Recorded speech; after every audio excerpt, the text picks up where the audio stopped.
श्री स्वामी समर्थ. हिंदू धर्मात मौनी अमावस्येला खूप महत्त्व आहे. वर्षात 12 अमावस्या तिथी असतात. आध्यात्मिक दृष्टिकोनातून सर्वात महत्त्वाची असलेली अमावस्या म्हणून मौनी अमावस्येकडे पाहिलं जातं. यावर्षी मौनी अमावस्या तिथी 18 जानेवारीला संध्याकाळी 7:35 सुरू होणार आहे आणि 29 जानेवारी रोजी संध्याकाळी 6:05 संपेल. अशा स्थितीत 29 जानेवारीला मौनी अमावस्या साजरी होणार आहे. या दिवशी उपवास आणि पूजाही केली जाईल. त्याच दिवशी महाकुंभात दुसरं अमृत स्नानही होणार आहे. मौनी अमावस्या आणि महाकुंभ असा दुर्मिळ योग यावर्षी आला आहे. हा दुर्मिळ संयोग अत्यंत लाभदायक मानला जातो, म्हणून देखील या दिवसाला विशेष महत्त्व आहे. या दिवशी 5 योग तयार होत आहेत, हे आपण आता सांगणार आहोत. त्याआधी गॉड इज ग्रेट या चॅनलमध्ये तुमचं सहर्ष स्वागत आहे. तुम्ही नवीन असाल तर चॅनलला नक्की लाईक आणि सबस्क्राईब करा. या दिवशी 5 योग तयार होत आहेत. तर स्नानदानासाठी ब्रह्ममुहूर्त पहाटे 5:25 ते सकाळी 6:18 आहे. तसेच सकाळी 7:11 ते 8:32 लाभ उन्नती योग होणार आहे. अमृत सर्वोत्तम योग हा सकाळी 8:32 ते 9:53 आहे. शुभयोग हा सकाळी 11:14 ते दुपारी 12:34 आहे. या दिवशी विजय मुहूर्त हा दुपारी 2:22 ते दुपारी 3:05 आहे. गोंधली मुहूर्त हा सायंकाळी 5:55 ते 6:22 आहे. तसेच संध्या मुहूर्त हा सायंकाळी 5:58 ते 7:17 आहे. तसेच 9:19 ते 10:51 अमृतकाल रात्री मुहूर्त आहे. या दिवशी स्नान आणि दान करण्याची परंपरा शतकानुशतके चालत आली आहे. अशी मान्यता आहे की मौनी अमावस्येला स्नान आणि दान केल्याने पुण्य प्राप्त होते. मौनी अमावस्या संबंधात जुन्या कथेनुसार अशी मानली जाते की समुद्र मंथनाच्या वेळी जेव्हा असुर अमृत कलश घेऊन पळत होते, तेव्हा या दिवशी अमृत कलशातील काही थेंब प्रयागासह अनेक ठिकाणी पडले. प्रयाग म्हणजे असे ठिकाण जिथे गंगा, यमुना, सरस्वती या 3 नदीचा संगम होतो. म्हणूनच मौनी अमावस्येला प्रयागसह इतर तीर्थक्षेत्राच्या ठिकाणी नदीमध्ये स्नान केले जाते. नदीमध्ये स्नान करून दान पुण्य केल्याने अनेक पटीने लाभ होतो असे म्हणतात.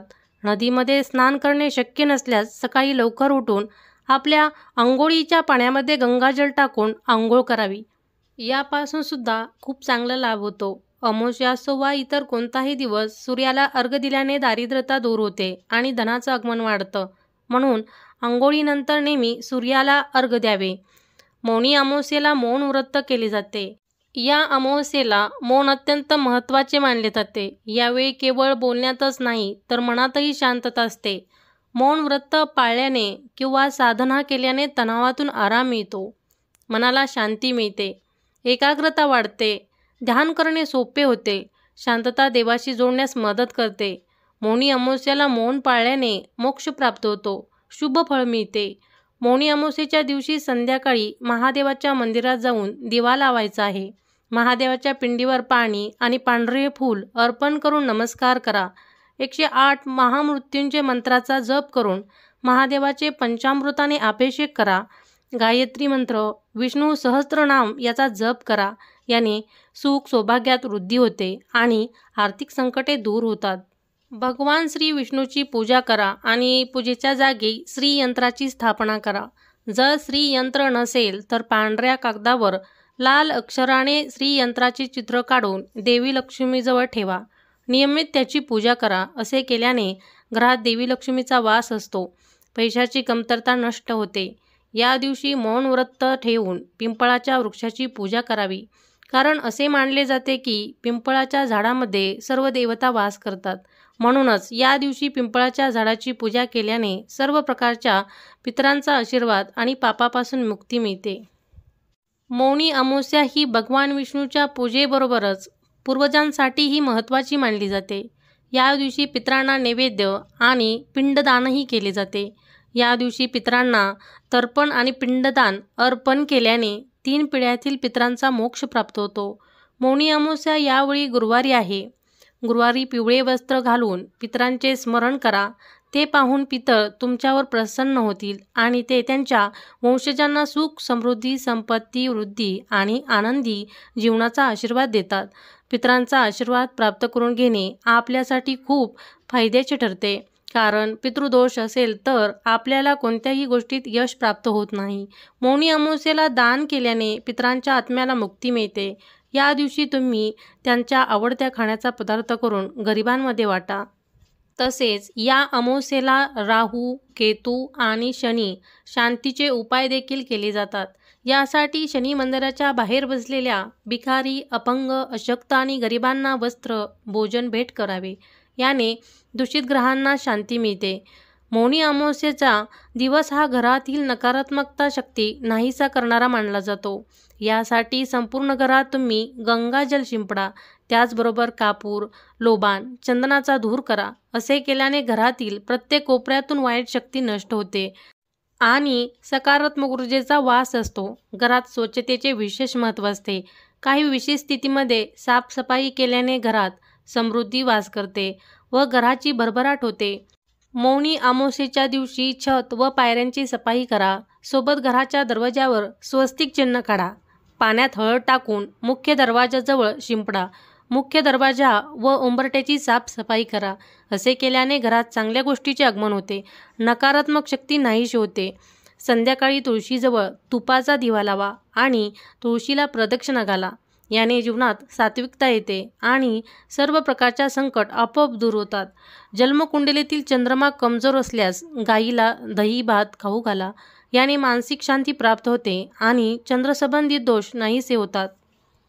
मुंग्यांना साखर मिसळलेली कणिक खाऊ घालावी. मासोळ्यांना कणकेच्या गोळ्या खाऊ घालाव्यात आणि पक्ष्यांसाठी दाना पाणी ठेवावा. असे केल्याने घरात पैशाची कमी जाणवत नाही. मौनी अमावस्या व्रतकथा. प्राचीन काळी कांचीपुरी नावाच्या नगरात एक ब्राह्मण परिवार राहत होता.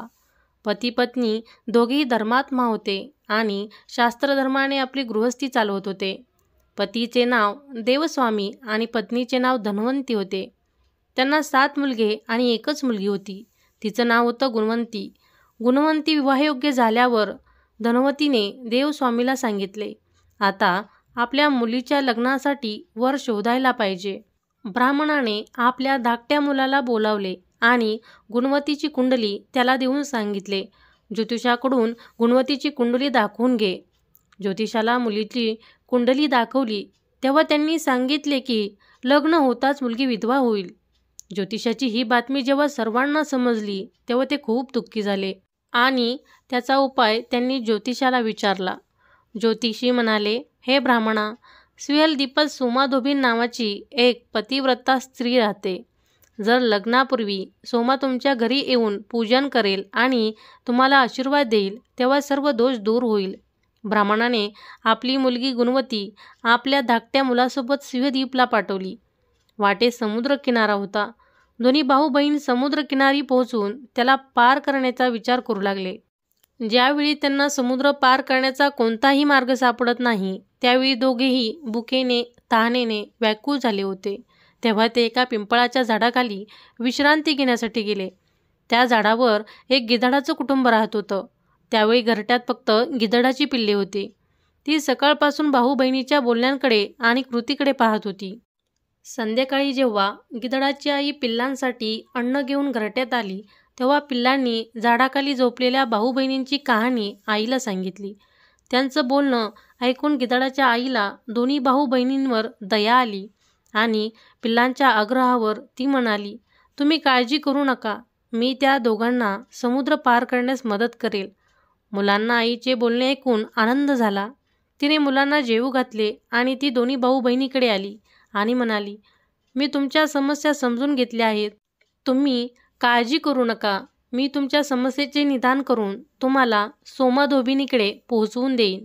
गिधाडांचे बोलणे ऐकून दोन्ही भाऊ बहिणीचे मन आनंदित झाले आणि त्यांनी जंगलात उपलब्ध असलेली कंदमुळं खाऊन रात्र काढली. सकाळ होताच गिधाडाने दोन्ही भाऊ बहिणींना समुद्र पार करून सिहलद्वीपात सोमाधोबिनीच्या घराजवळ पोहोचवले. गुणवती सोमाधोबिनीच्या घराजवळ लपून वास्तव्य करू लागली. दररोज सकाळी उठण्यापूर्वी गुणवती सोमाचे घर आणि अंगण सारवून ठेवत असे. एक दिवशी सोमानं आपल्या सुनांना विचारले, दररोज सकाळी आपले घर कोण सारवून ठेवत आहे? सुनांना वाटले आता आपले कौतुक होणार आहे, म्हणून त्यांनी सांगितले, आमच्याशिवाय हे काम कोण करणार? पण सोमाने सुनांच्या बोलण्यावर विश्वास ठेवला नाही आणि हे जाणून घेण्यासाठी ती संपूर्ण रात्र पहारा देत बसली. कोण आहे जो दररोज सूर्योदयापूर्वी आपलं घर छान सारवून ठेवत आहे? हा विचार तिच्या मनातून जात नव्हता. तेवढ्यात सोमाने पाहिले की एक मुलगी तिच्या अंगणात आली आणि अंगण सारवायला लागली. सोमा गुणवतीकडे गेली आणि तिला विचारू लागली, तू कोण आहेस आणि का दररोज सकाळी माझ्या घराचे अंगण सारवून ठेवते आहेस? गुणवतीने आपली सगळी कहाणी तिला सांगितली. गुणवतीचे बोलणे ऐकून सोमा म्हणाली, तुझ्या सौभाग्यासाठी मी तुझ्यासोबत नक्की येईन. सोमाने ब्राह्मणाच्या घरी येऊन पूजा केली. पण विधीचे विधान कोण टाळू शकते? गुणवतीचा विवाह होताच तिच्या पतीचा मृत्यू झाला. तेव्हा सोमाने आपले सर्व पुण्य गुणवतीला दान केले. सोमाच्या पुण्याने गुणवतीचा पती जिवंत झाला, पण पुण्याच्या कमतरतेमुळे सोमाचा पती आणि मुलांचा मृत्यू झाला. या सोमाने आपले घर सोडण्यापूर्वी सुनांना सांगितले होते की माझ्या परतण्यापूर्वी जर माझ्या पती आणि मुलांना काही झाले तर त्यांचे शरीर सांभाळून ठेवा. सुनांनी सासूबाईंची आज्ञा मानून सर्वांच्या शरीरांना सांभाळून ठेवले होते. सोमा सिंहलद्वीपला परतताना रस्त्यातच तिचे पिंपळाच्या झाडाच्या सावलीत विष्णूजींची पूजा करून 108 वेळा पिंपळाच्या प्रदक्षिणा केली. त्या पुण्याच्या प्रभावामुळे सोमा घरी परतताच तिचे पती आणि मुले पुन्हा जिवंत झाली. म्हणूनच मौनी अमावस्या व्रत करणाऱ्यांनी ही कथा ऐकून 108 वेळा पिंपळाच्या झाडाची प्रदक्षिणा करावी आणि भगवान विष्णू यांच्यासह शिवजींचीही पूजा करावी. मौनी अमावस्येच्या तुम्हाला हार्दिक शुभेच्छा. तुमच्या मनातील सर्व इच्छा पूर्ण होत ही ईश्वरचरणी स्वामीचरणी प्रार्थना. तुम्हाला व्हिडिओ आवडला असेल तर चॅनलला नक्की लाईक आणि सबस्क्राईब करा. धन्यवाद.